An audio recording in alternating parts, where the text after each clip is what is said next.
Hello, my brilliant students. How are you all? I hope you all are fine and safe. Yes, आप तो madam यही बोलोगे ना, I hope you all are fine and safe, पर हम लोग कितना घर पे बोर होते हैं आपको पता है मैडम. या I know, I can understand your condition students.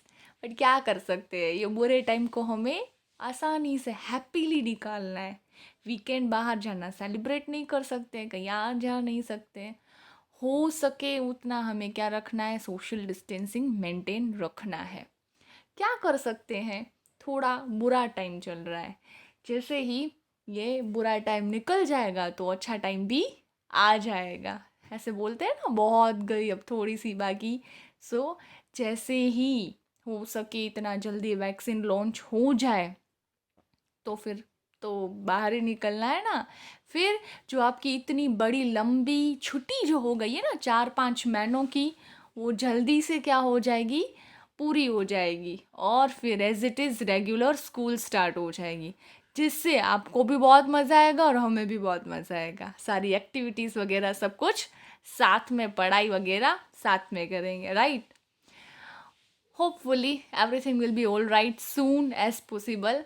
सो भगवान अभी हमारी नज़र के और भी देखे, भगवान हमें याद कर ले.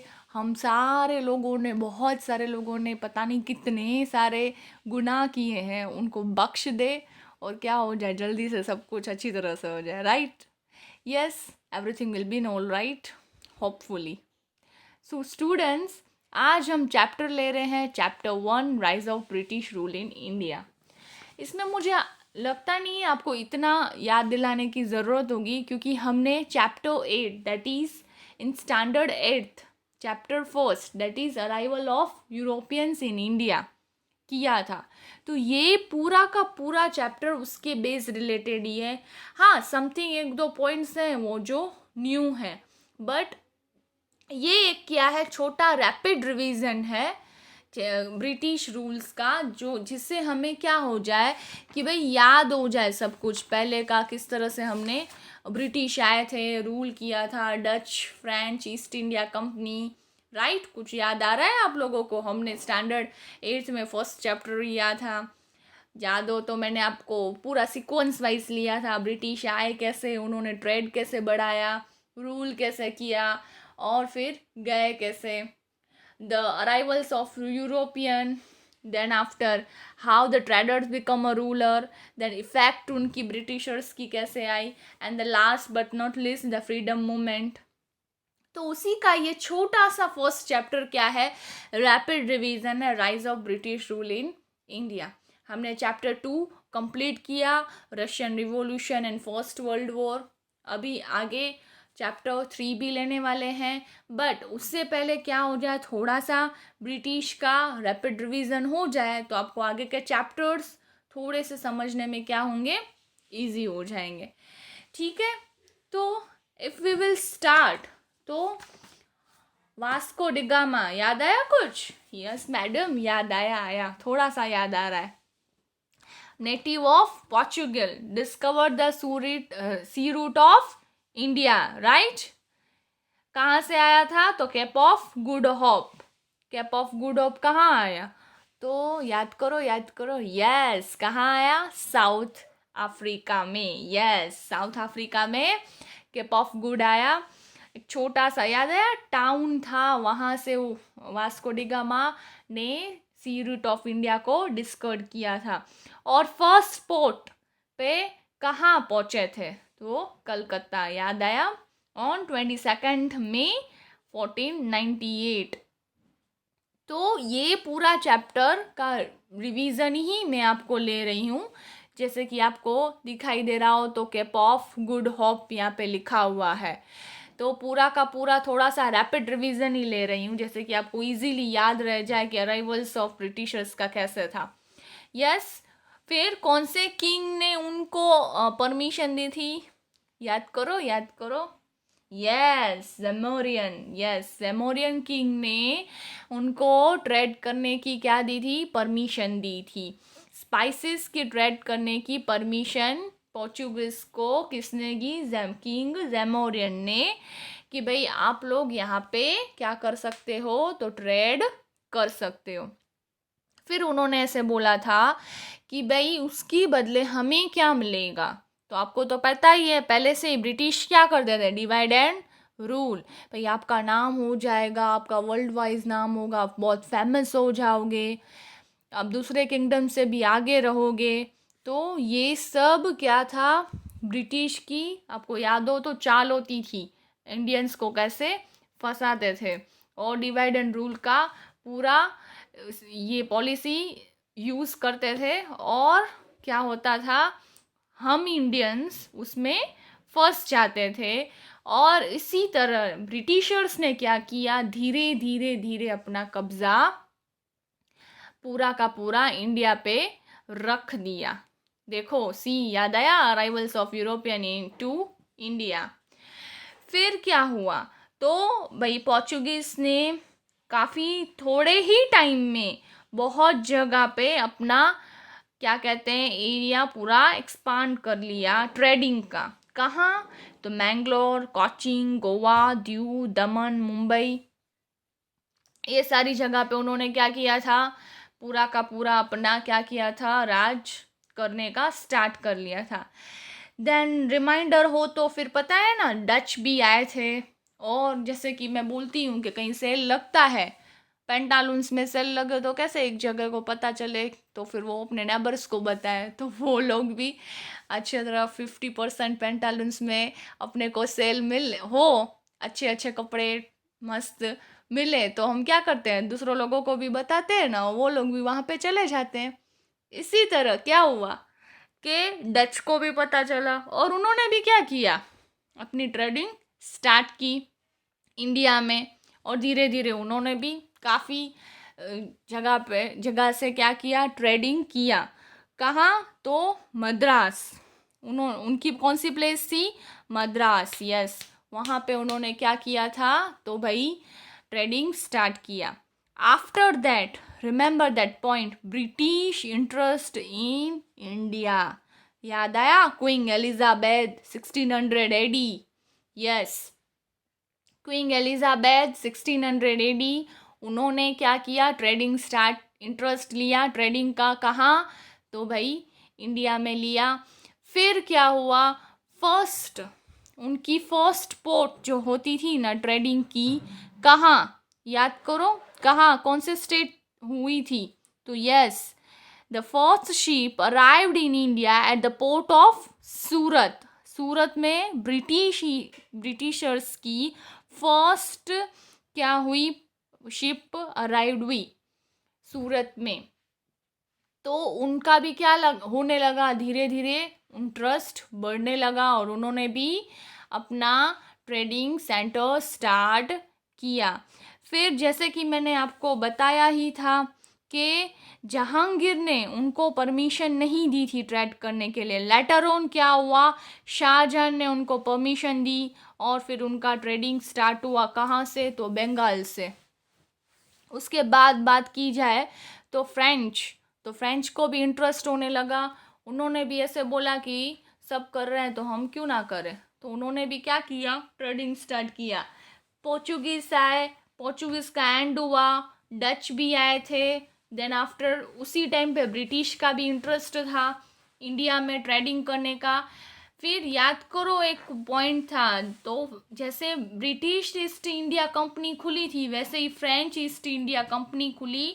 कब, in the year of 1664 CE. कौन से ईयर में, तो ईयर ऑफ 1664 सीई में British French East India Company भी इस्टेब्लिश्ड हुई थी।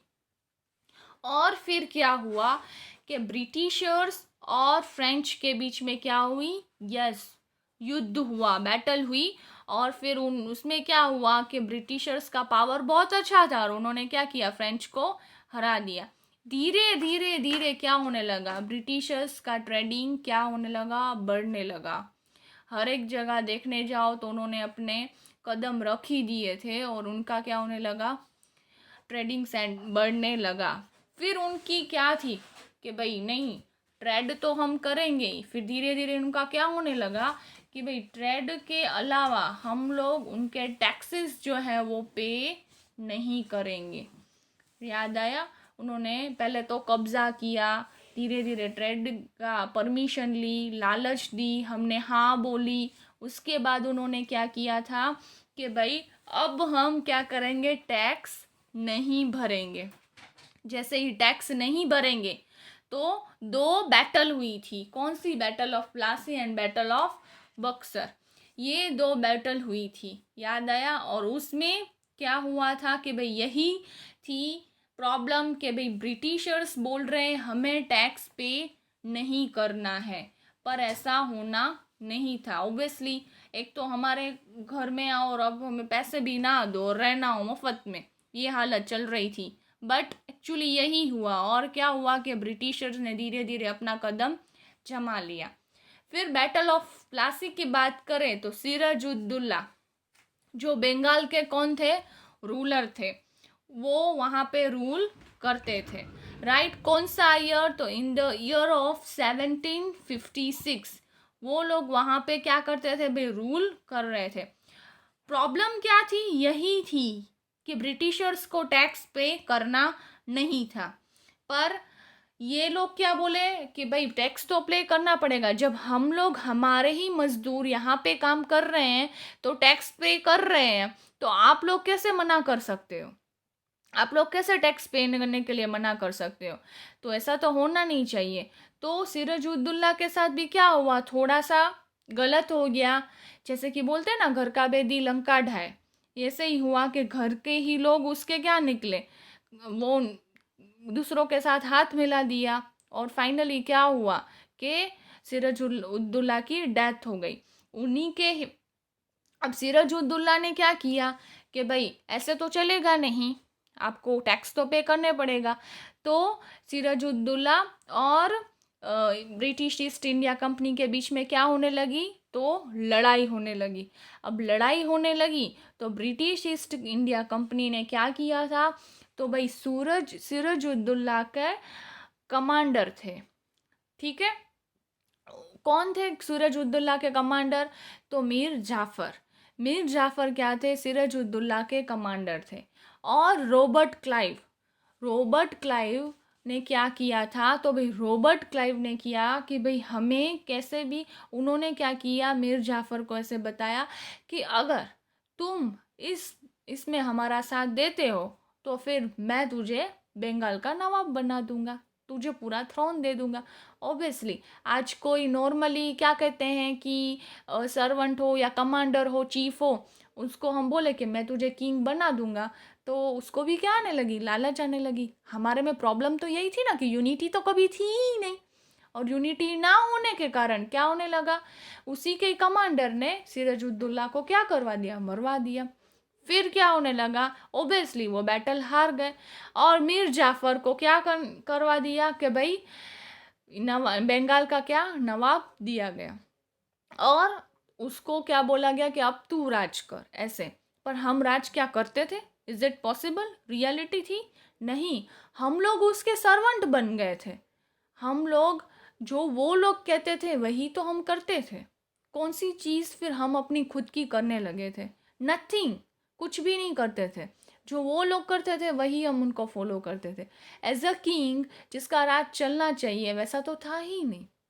क्या होने लगा था? धीरे धीरे धीरे उनका ही ट्रेडिंग सेंटर हर एक जगह बढ़ने लगा था।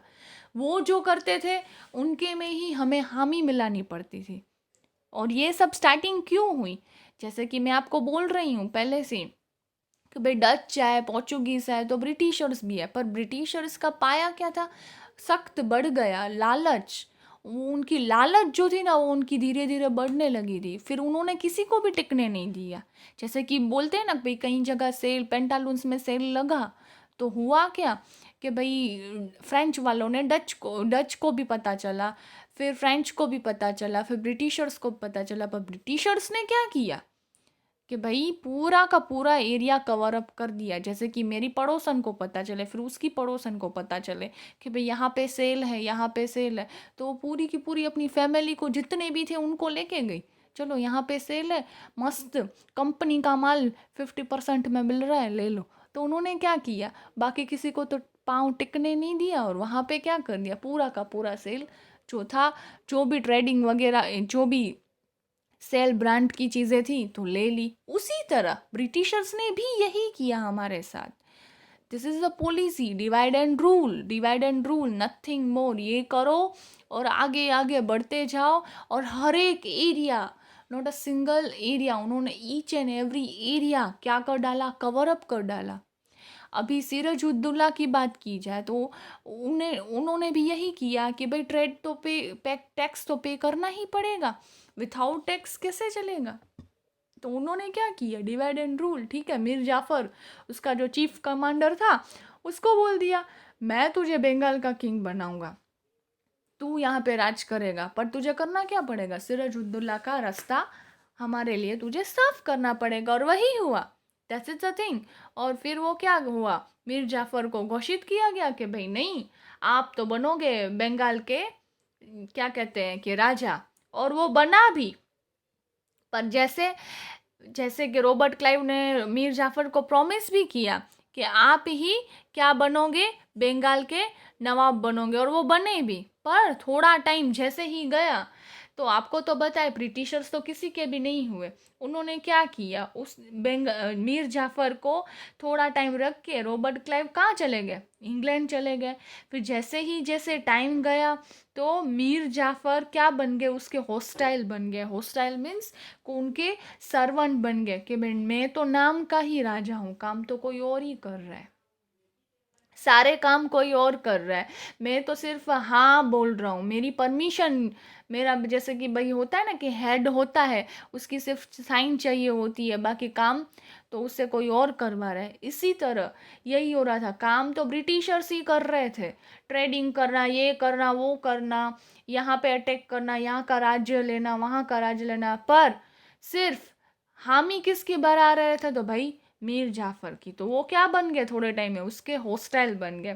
फिर जैसे ही टाइम गया तो उन्होंने क्या किया, उसके ही सन इन लॉ मीर कासिम को क्या कर डाला कि भाई बंगाल का दे दिया, कि भाई घोषित कर दिया कि भाई अब मीर जाफर नहीं, कौन है, तो मीर कासिम, उसके सन इन लॉ। भाई कौन है, तो भाई बंगाल के राजा है। तो ब्रिटिशर्स तो किसी के भी नहीं हुए। पहले क्या किया, तो सिराजुद्दौला को मरवाने के लिए मीर जाफर को ब्राइब दी गई, मैं तुझे किंग बना लूँगा। फिर जैसे ही टाइम गया, रॉबर्ट क्लाइव भी चले गए, भाई इसका कोई काम काज नहीं है, मैं भी उस वो मीर जाफर भी उसका हॉस्टल बन के रह गया। टाइम गया, फिर क्या आया, मीर कासिम, उसी का ही सन इन लॉ, उसको बना लिया कि भाई तू अब बंगाल का राजा बन। क्योंकि ब्रिटिशर्स को तो यही था कि राजा कोई भी बने, हमें क्या, राज तो हम ही कर रहे हैं, वो तो नाम के राजा रह गए ऐसे। बट मीर कासिम जो थे वो क्या थे, एकदम इफिशिएंट और क्लेवर रूलर थे, बहुत अच्छे रूलर थे। और उनके सामने भी सेम यही प्रॉब्लम हो रही थी कि भाई ब्रिटिशर्स टैक्स पे नहीं कर रहे हैं, जिनको पे करना चाहिए। ओबियसली आज आपकी ज़मीन हो, आपकी खेती बाड़ी हो, आप इंडियंस हो के अपनी ज़मीन का टैक्स राजा को पे कर रहे हो, तो फिर ब्रिटिशर्स तो बाहर के थे, तो उनको तो थोड़ा सा टैक्स पे करना बनता ही है। तो वो लोग क्यों नहीं कर रहे, हम टैक्स पे कर रहे हैं तो उनको तो करना ही चाहिए। But same problem Mir Qasim के सामने भी है कि भाई ब्रिटिशर्स टैक्स पे नहीं कर रहे हैं, और वो पूरा मुफ्त में इतना सारा ट्रेडिंग कर रहे हैं, इंडिया से सारा माल लेके जा रहे हैं, और हम लोग खुद के ही कंट्री में रह के टैक्स पे कर रहे हैं, ऐसा तो नहीं चलेगा। फिर क्या हो गया, फिर से युद्ध। तो युद्ध क्या हुआ, स्टार्ट हुआ मीर कासिम और ईस्ट इंडिया कंपनी के बीच में। उस युद्ध का क्या नाम दिया गया, बैटल ऑफ बक्सर का नाम दिया गया। See here it is, battle of Buxar का नाम दिया गया। और फिर उनके बीच में भी युद्ध हुआ। बट क्या हुआ कि मीर कासिम को लगा कि वो तो जीत नहीं पाएंगे, और वो हार भी गए। फिर ब्रिटिश ईस्ट इंडिया कंपनी ने मीर कासिम को डिफीट कर डाला, और वो हार भी गए, और उसको कैद खाने में रख भी दिया। पर हुआ क्या, वो वहाँ से भाग गया। कौन, तो भाई मीर कासिम। मीर कासिम वहाँ से भाग तो गया, फिर उसने क्या किए कि दूसरे जो राजा थे उनके साथ क्या मिला लिया, हाथ मिला लिया।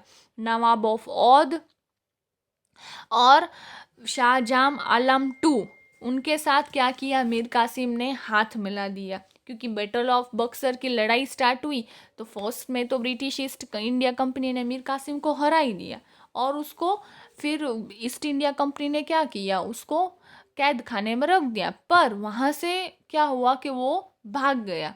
फिर उसने फिर से अपनी एक आर्मी बनाई और दूसरे राजाओं की मदद भी ली, और दो राजा ने हाँ भी कर दी।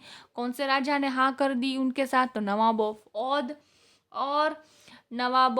और शाह आलम टू, और वो तीनों मिलके फिर से क्या हुआ, तो फिर से लड़ाई हुई ईस्ट इंडिया कंपनी और ये इन तीनों राजा के बीच में।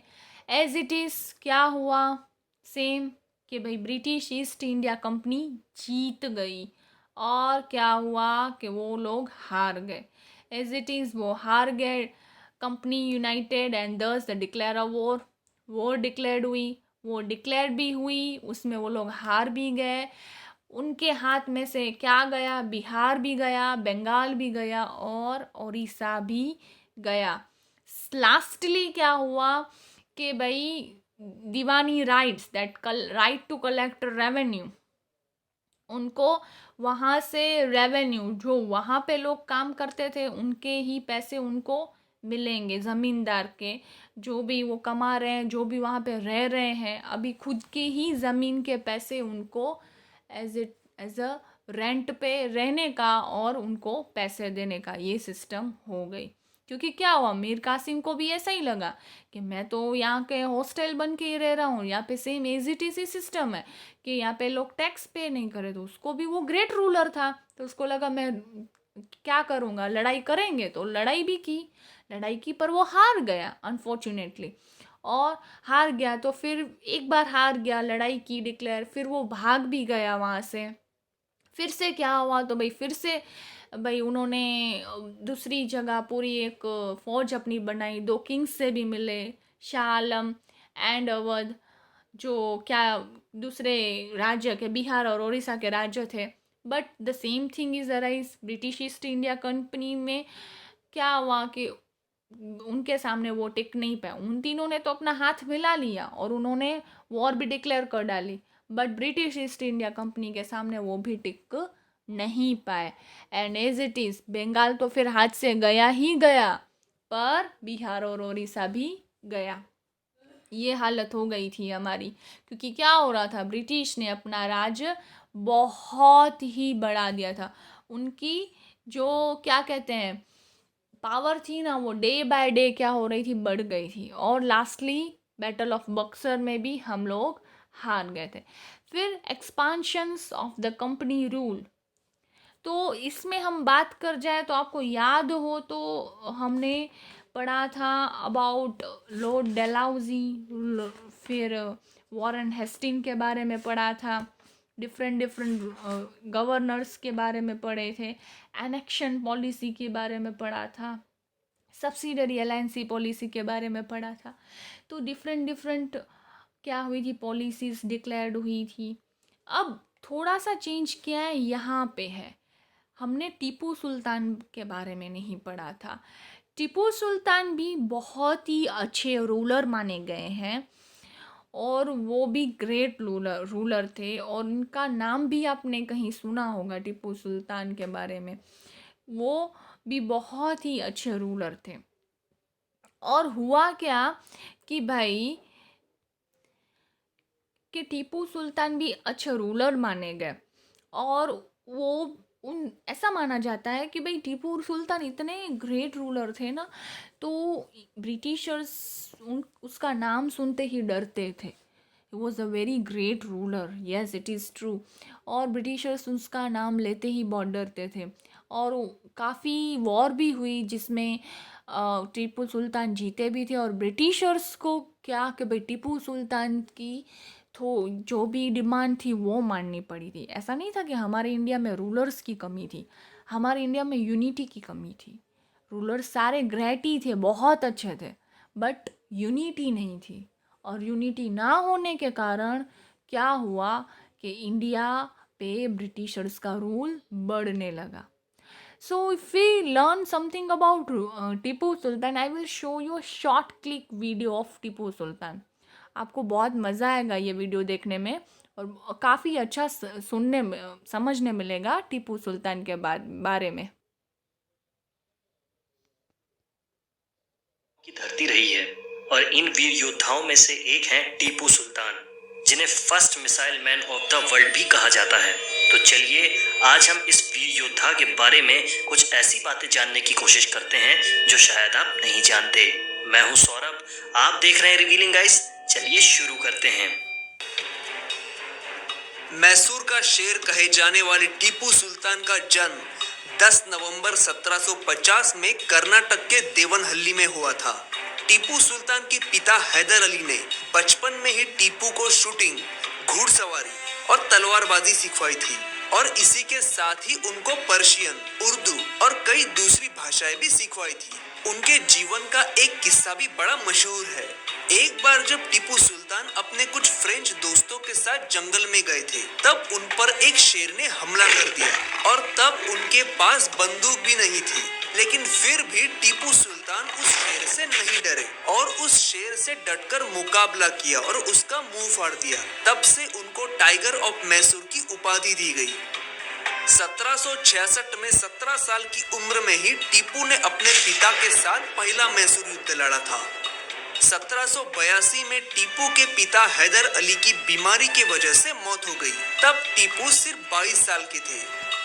पूरे मैसूर की जिम्मेदारी अब टीपू के कंधों पर थी। उन्होंने ये बात बहुत पहले ही समझ ली थी कि ब्रिटिश लोग भारत के लिए बहुत बड़ा खतरा है, और इसीलिए उन्होंने ईस्ट इंडिया कंपनी के खिलाफ कड़ी जंग छेड़ दी। अंग्रेजों को पछाड़ने के लिए टीपू ने मुगल और मराठाओं से हाथ मिलाया, और इसी वजह से 1784 में सेकंड एंग्लो मैसूर वॉर खत्म हुआ।